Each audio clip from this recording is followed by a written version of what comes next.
Bienvenidos, buenas noches, gracias por sintonizar La Ley de la Selva, como cada lunes, aquí por la pantalla de C5N. Bienvenidas también, por supuesto, hasta las 0:30 rige esta ley, hasta las 0:30 tenés tu cita con el análisis, la información y en este caso una ajetreada agenda económica. Muy poquitito duró la tregua financiera, ya vamos a eso. Antes te anticipo que vamos a encarar el triple femicidio de Florencio Varela desde otra óptica. Hoy viene a conversar con nosotros un maestro que trabaja en la 1114, ahí en el Bajo Flores, muy cerca de donde se habría planeado este crimen, muy cerca de donde trabajaban, el lugar que frecuentaban también las tres chicas. Nos vamos a meter por una tangente al caso que conmueve a la opinión pública, y es una tangente necesaria, la del drama social, el hundimiento en el cual viven millones y millones de argentinos y argentinas. El avance del narco no es sobre el vacío, es a caballo de una crisis que no cesa y que no empezó con Javier Milei, empezó hace bastante. Vamos a hablar también en un ratito, nada más acá, con el ministro de Desarrollo Agrario de la provincia de Buenos Aires, con Javier Rodríguez. Javier Rodríguez viene a contarnos qué pasa en ese sector de la provincia, en ese sector también del núcleo de la Pampa Húmeda, que se desencantó de la Libertad Avanza, que volvió a votar al peronismo en las elecciones bonaerenses y que ahora se siente estafado por un plan de retenciones cero que iba a durar, aunque sea hasta las elecciones del 26, y que apenas duró 2 días. En un ratito conversamos con el ministro de Desarrollo Agrario de la provincia también sobre el reclamo de los sojeros estadounidenses, que en un ratito también vamos a repasar en el editorial.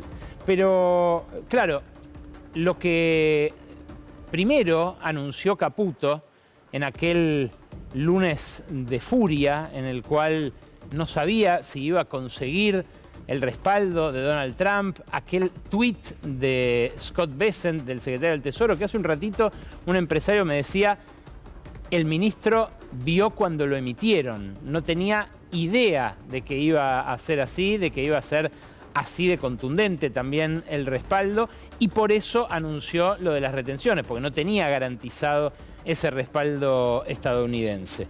Bueno, la medida en la que decidió apoyarse, después de un viernes que parecía ya contarle en horas el futuro al equipo económico, es una medida a la cual echaron mano varios gobiernos ya, que es ofrecerles algo a los exportadores para que liquiden. Es un arma de doble filo esta, la de las retenciones cero, porque, claro, cuando primero los gobiernos le ofrecen algo a los exportadores, de algún modo están mal acostumbrando a un sector que pone las reglas en un país donde todavía los dólares grandes vienen de la agroexportación. En este caso, el caramelo que les ofreció para que se vayan a dormir temprano a los chicos fue muy jugoso. Y además, con el correr de las horas, quedó claro que era para muy poquitos. Fíjate, lo que sacrificó en retenciones el gobierno para lograr que liquiden 7.000 millones de dólares en tiempo récord estas grandes compañías, es lo que vas a ver en el primer cuadro, en el cuadro que presentamos a continuación.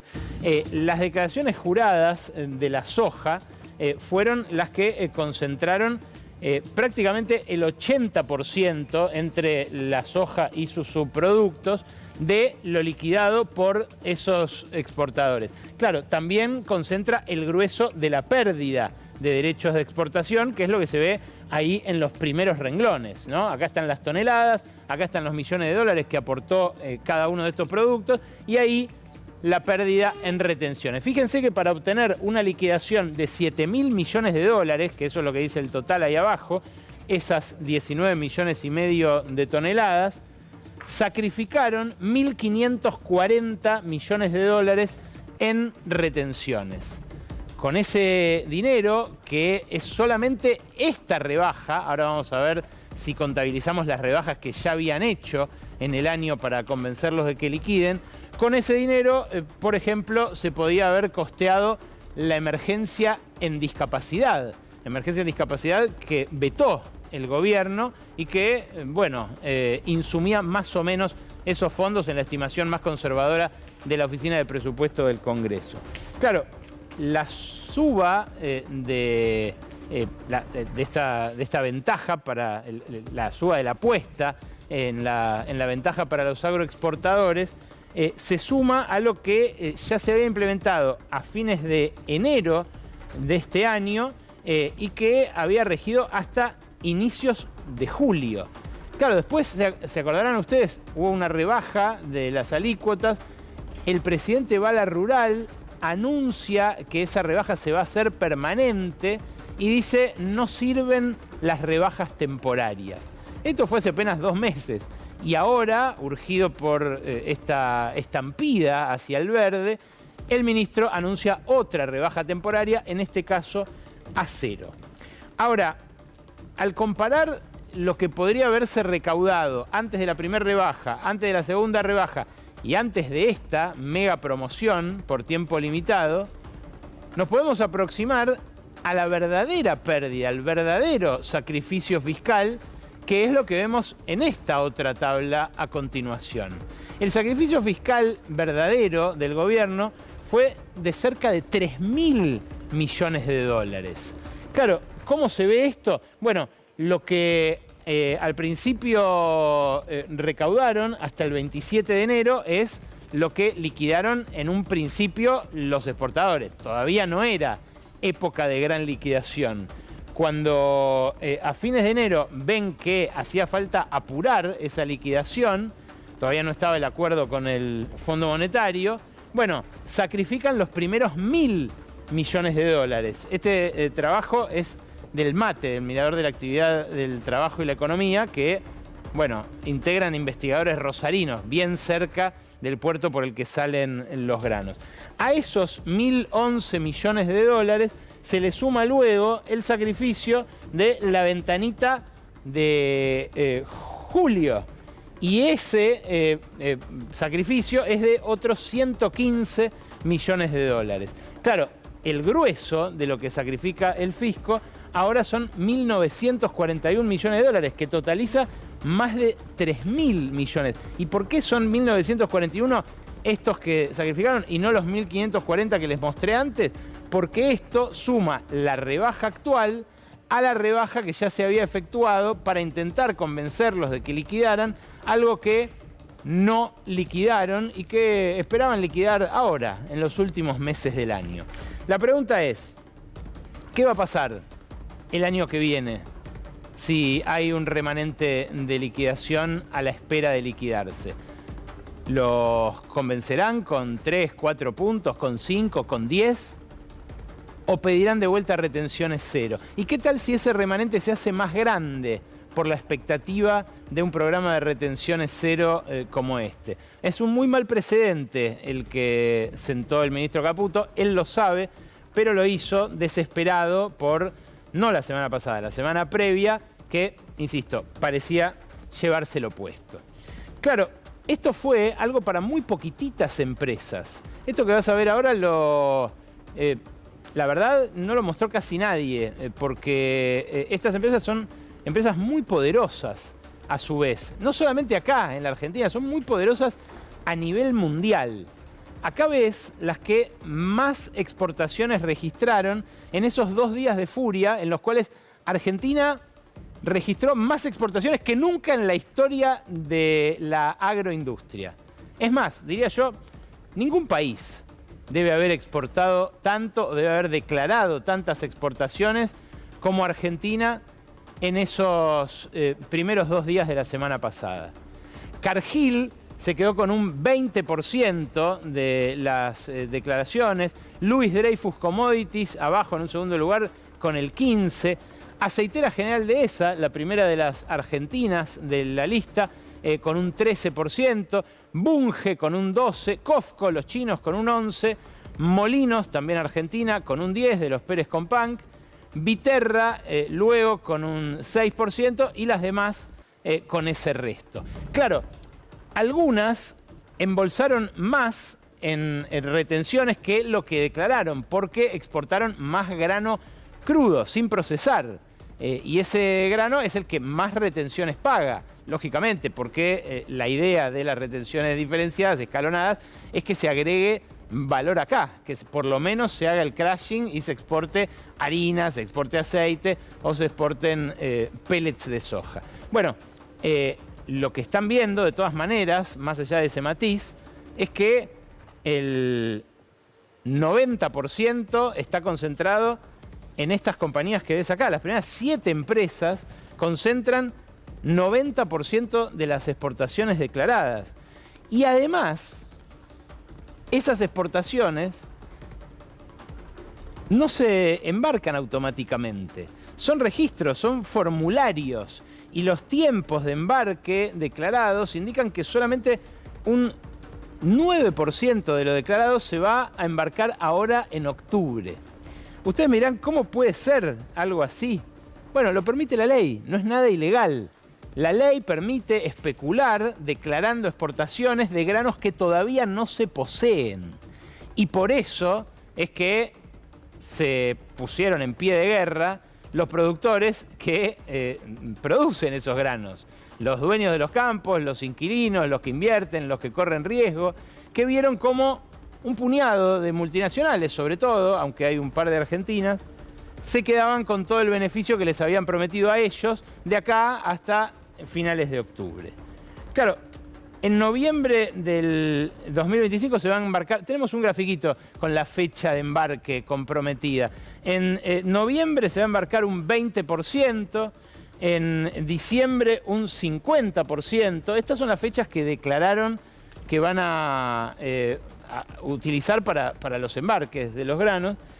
Y a lo largo de 2026, porque tienen todo un año para efectivizar las exportaciones que declaran, a lo largo de todo 2026 van a ser otro 20%. Claro, esto inicia una puja con los productores en la cual las agroexportadoras tienen todas las de ganar. Porque así como tienen la espalda financiera para decirle al gobierno, yo te adelanto 7.000 millones de dólares, pero vos me perdonás 1.500 millones en retenciones, también tienen la espalda para comprar cuando al productor lo ahorca la necesidad, cuando tiene que salir a vender ahogado, aunque no le reconozcan, en este caso, la rebaja plena de las retenciones. Claro, todo lo que le puedan descontar al productor, que lo siguen descontando a pesar de que hoy subió un poco el precio en pizarra en pesos, son retenciones que deja de recaudar el fisco y que embolsan estas grandes multinacionales. Hay otra forma de verlo, que es desde el punto de vista del productor, justamente, y también es lo que contabilizó este grupo de investigadores, de expertos rosarinos.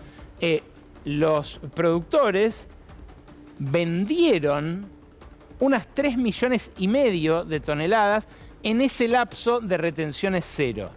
El precio que había antes del anuncio era $297. Y el precio que tuvieron en esos días en los que duró la promoción por tiempo demasiado limitado, que iban a ser 40 días y terminaron siendo 3, fue de $342. Esta es una forma de ver quién se apropia de la renta que se suele apropiar el fisco a través de los derechos de exportación.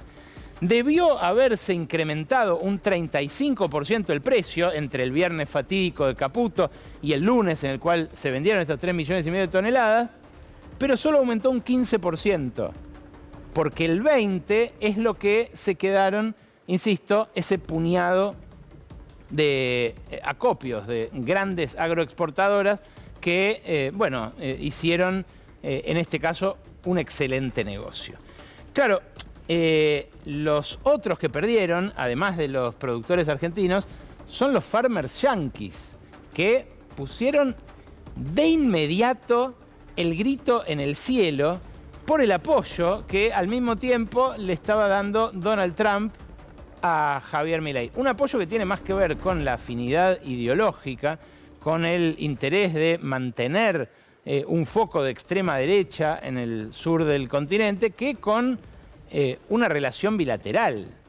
Está claro que Argentina es de interés para Estados Unidos, estando en el corredor bioceánico más importante de América, con los recursos que tiene, recursos naturales que ambiciona Estados Unidos, pero también con las capacidades que tiene Argentina, que le resulta crítico controlar a la Casa Blanca, como el programa nuclear, un programa al que le brinda mucha atención. Pero claro, los farmers dicen, che, a este tipo lo estamos ayudando, lo estamos auxiliando, por ahora no con más que un tuit, ¿no? Por ahora no hubo efectividades conducentes, pero lo estamos ayudando, lo estamos haciendo que saque la cabeza del agua, se estaba ahogando, y él nos paga eliminando las retenciones, haciendo que baje el precio de la soja y vendiéndole 20 barcos de soja a China a través de la cerealera que ustedes vieron recién en la lista, que es propiedad de China, que es COFCO. Les voy a compartir ahora en un ratito un fragmento de un podcast que es realmente impresionante, que muestra hasta qué punto se enojaron los productores del Midwest estadounidense, de Iowa, de Illinois, de los lugares donde se produce soja.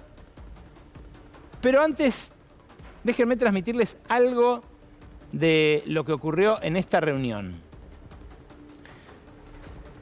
El mandato fue claro.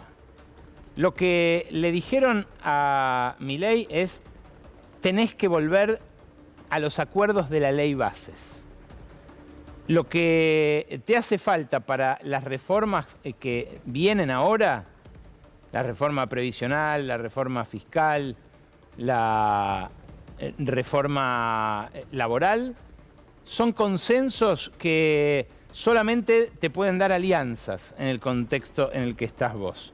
No podés seguir gobernando solo. Escuchó con crudeza un Javier Milei por parte de Trump, Bessent y compañía. Y esto puede tomar la forma de un cambio de gabinete antes de las elecciones. Ahora vamos ahí al detalle, pero el podcast Grain Markets, un podcast que conducen Joe Vaclavic y Mackenzie Johnston, da cuenta cabal de esa furia que recorrió al agro estadounidense cuando vieron lo que estaba haciendo Trump. Escúchalo. The Trump administration campaigned on this golden era of agriculture. We're going to strike all these trade deals. We're going to do all this business. Where the hell is it? We are past the time now where these strongly worded letters is all we're going to do. I don't know what the action is that needs to be taken. That's beyond my pay grade. But those of you guys who are involved in these lobbies, whether it's corn growers, soybean growers, whoever it is, I mean, I think you've got to take more severe action here, because this thing is starting to look very, very bad optically, and it's very, very bad from just a simple dollar and cents standpoint.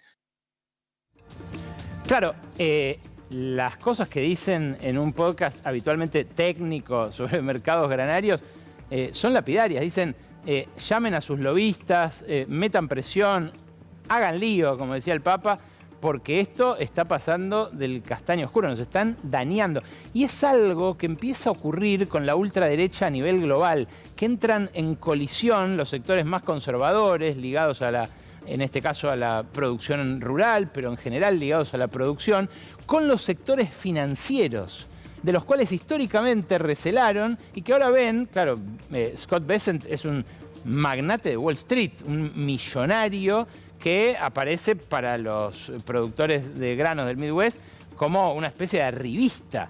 Un tipo al que de entrada miraban raro, pero y que además laburó con Soros toda su vida, una especie de mala palabra, George Soros, ¿no? Por lo progre, por las iniciativas que financia y demás, para los halcones republicanos. Bueno, ese conflicto es muy interesante de seguir porque se replica en distintos lugares y de algún modo también acá, cuando empiezan a mirar a los malabares de Caputo con el dólar, sectores que, bueno, están lejos de hacerse peronistas, pero que, bueno, empiezan a recelar de la derecha gobernante. Claro, Acá igual hubo planteos enérgicos de algunos dirigentes intermedios, de las asociaciones ruralistas. Las cabezas de las entidades del campo, la verdad que pusieron palanca en bobos, ¿no? Intentaron esquivar definiciones más fuertes, usaron eufemismos de lo más rebuscados para decir no es lo que esperábamos, pero bueno, en el futuro y demás. Pero hubo planteos judiciales. Uno lo presentó Claudio Lozano esta mañana, bien temprano, junto con Jonathan Valdivieso. Un planteo directamente por estafa respecto de lo ocurrido con las retenciones. Hay quienes dicen, bueno, en algo negociado, en una mesa, en el Ministerio de Economía, entre tan pocos actores, a espaldas del grueso de los actores del mercado y entre cuatro paredes en un gobierno que ya está colmado de casos de corrupción, bueno, tranquilamente puede haber incluido un retorno. Estas empresas están sujetas a normas de compliance muy estrictas, tienen balances presentados ante la Securities and Exchange Commission, un montón de cosas, pero siempre hay una contabilidad paralela, más en monstruos de este calibre que manejan los volúmenes que manejan en sectores que a veces no tienen controles tan estrictos, ¿no? Basta ir a la hidrovía a ver pasar los barcos, que un metrito de calado más, un metrito de calado menos, puede haber cualquier cosa ahí. Claro, lo que empieza a sospechar el sector es que fue una estafa. Si hubo retorno, si hubo 3%, si hubo devolución, ya será otro capítulo. Pero ya la mecánica legal de esto, bueno, dejó claramente separados a los ganadores de los perdedores. La pregunta es si alcanza tanto con una cosa como con la otra, porque cuando uno mira las liquidaciones del agro y las compras que hizo el Tesoro de dólares en estos días frenéticos, bueno, lo que se da cuenta es que vienen comprando menos de la mitad. Fíjense, en amarillo, este es un gráfico de la consultora 1816, muy cotizada en el mundo de las finanzas. En amarillo, lo liquidado por el agro. En verde, lo comprado por el Tesoro durante los 4 días de la semana pasada, después del anuncio del lunes. Fíjate, al principio casi no compró, el primer día más tímidamente, el segundo tuvo que entregar. Entre jueves y viernes compró fuerte, compró más de 1.500 millones de dólares y por eso redondeó esos 1.697. Ahora, esos son 2.000 palos menos que lo liquidado por el agro. El resto se fue en pagos de vencimientos de deuda y en compras de dólares de otros actores que también ven que el dólar está a precio promocional y quién sabe hasta cuándo. Claro, hoy a este dato se agregaron los 500 millones de dólares que compró el Tesoro también de 1.354 millones que liquidó la agroindustria. Las reservas hoy cayeron por pagos de la deuda. Hoy se esperaba que aumenten y que sean además las últimas veces que aumenten las reservas en el año. No, ni siquiera así, ni siquiera con esta mega liquidación consiguieron recomponer reservas. Y está empezando octubre. Recién estamos a 29 de septiembre. ¿Qué pasó en los octubres electorales? Lo recopiló la consultora CP de Moldován y Pastrana en una, me parece a mí, en una demostración de que lo peor no pasó, ¿no? A contramano de lo que viene diciendo el equipo económico. Fíjate, octubre de 2011, octubre de 2013, octubre de 2015, todos momentos en los cuales había controles de cambios y aún así las reservas se resintieron. Claro, los octubres electorales son complicados. Fue muy complicado el del 19, cuando se desmoronó el gobierno de Mauricio Macri, luego de aquellas PASO, cuando terminó perdiendo la reelección a la que aspiraba él, y cuando se fumaron ni más ni menos que 4.123 millones de dólares. Claro, En el 21 había un control de cambios estricto, casi no vendieron. En el 23 también. Estamos separando por color los que tenían cepo de los que no. Pero ahora, si bien repusieron una partecita del cepo, bueno, estamos de color celeste. El riesgo es elevado. Claro, el propio gobierno se comprometió con el Fondo Monetario a acumular reservas y no lo hizo.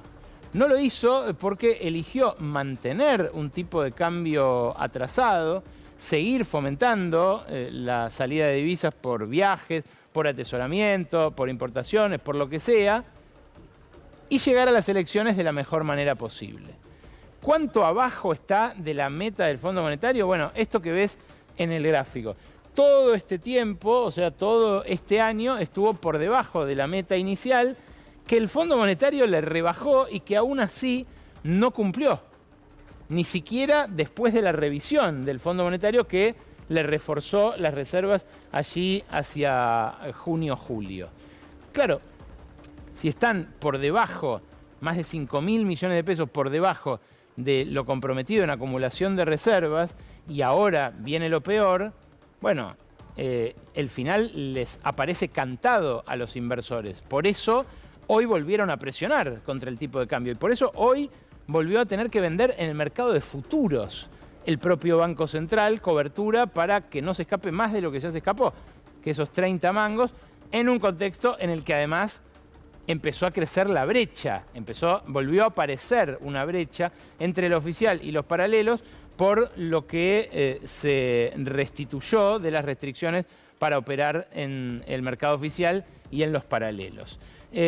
Bueno, el propio Tesoro de Estados Unidos marca calma a la hora de esperar que haya un desembolso adicional desde Estados Unidos antes de las elecciones. Lo que comunicó oficialmente la propia cartera de Scott Bessent luego del encuentro es esto que ustedes van a ver ahora. No, esto es otra cosa de Texas que hoy generó mucho revuelo, lo de Fred Machado y José Luis Esper, pero de eso se va a ocupar Gaby Vulcano en un ratito.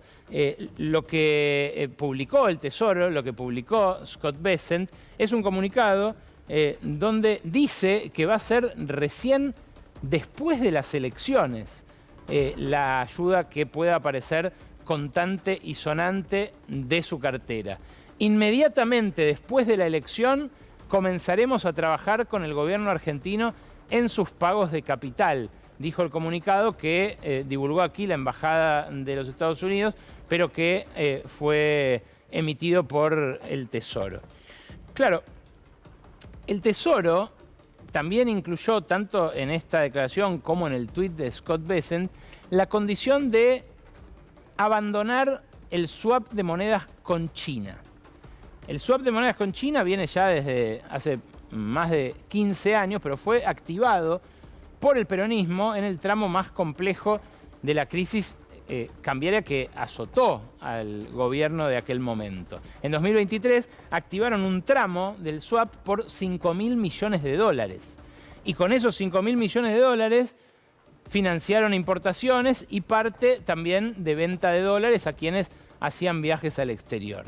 Si ahora el Tesoro de los Estados Unidos obliga a la Argentina a cancelar ese swap con China, habría que garpar taca esos 5.000 millones de dólares. Si el propio Tesoro está diciendo que si hay ayuda para los pagos de vencimientos va a ser recién después de las elecciones, ¿con qué dinero le pagaríamos a China esa cancelación del swap? Realmente cuesta pensar que en plena guerra comercial con China, mientras les está fijando aranceles no solo a las exportaciones de China, sino a las de los países que se atreven a seguir comerciando con China, el gobierno de los Estados Unidos, a través del Tesoro, le va a dar dinero a un país para que se lo pague a China. La verdad que por lo menos sería novedoso. Claro, es parecido un poco a lo que ocurrió con las exportaciones de soja. porque mientras el secretario del Tesoro hacía su guiño que le permitía a Caputo sacar la cabeza del agua, dejar de ahogarse y respirar en el contexto de la corrida que estaba sufriendo, él les bajó las retenciones a las grandes exportadoras, entre ellas a una china, para que los chinos vengan y se lleven los 20 barcos que enfurecieron a los farmers del Midwest. Claro, es algo que realmente empieza a agotarse por todos lados. Son todos callejones sin salida los que empieza a encontrar Caputo. Y ahí es donde aparece una relación que hasta ahora estaba interrumpida. Una relación que podría permitirle a Milei emparchar un poco más el programa económico hasta las elecciones de medio término. ¿Cuál es esa relación? La relación entre Milei y Mauricio Macri. Milei y Mauricio Macri retomaron contacto en las últimas horas. El expresidente sabe que el actual presidente está en problemas, que necesita apoyos políticos de cualquier tipo, y sabe perfectamente, no por miembros del gobierno, sino por miembros del gobierno estadounidense, lo que le dijeron en Estados Unidos a Milei. Sabe que le pidieron gobernabilidad, que le pidieron acuerdos y que los diputados que le quedan a él, que ya le entregó mucho a Milei, sin retribución alguna, son clave para construir esa gobernabilidad. ¿Puede ser que Macri nombre ministros en el Gabinete Nacional en las próximas semanas? Puede ser. Puede ser que sea antes del 26 de octubre. Después no sirve. Dicen que dijo Macri en las conversaciones que mantuvo con Milei en las últimas horas. ¿Quiénes serían esos ministros? Bueno, no necesariamente ministros que hayan formado parte de su elenco gubernamental, pero sí gente de la confianza del fundador del PRO, que no piensa la economía igual que la piensa Toto Caputo. Con Caputo, Macri no habla hace muchísimo tiempo, considera que él tomó una decisión de vida cuando le hizo caso a la esposa y dijo, agarro lo que le ofrecía Javier Milei. Y ahora la pregunta es si a ese desembarco se le va a suceder la ejecución del programa que en Estados Unidos consideran tiene que aplicar Milei para volver a juntar reservas. Ese programa incluye necesariamente dosis de devaluación y dosis de cepo.